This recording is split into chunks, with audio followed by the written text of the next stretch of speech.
Читает ученица 2 класса школы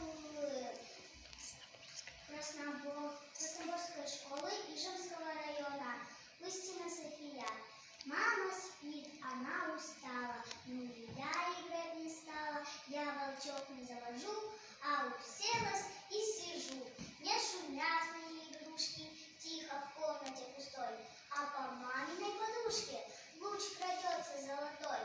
И сказала я лучу, я тоже двигаться хочу, я бы многого хотела, вслух читать и мяч катать, я бы песенку пропела, я бы могла похохотать, да мало ли я чего хочу.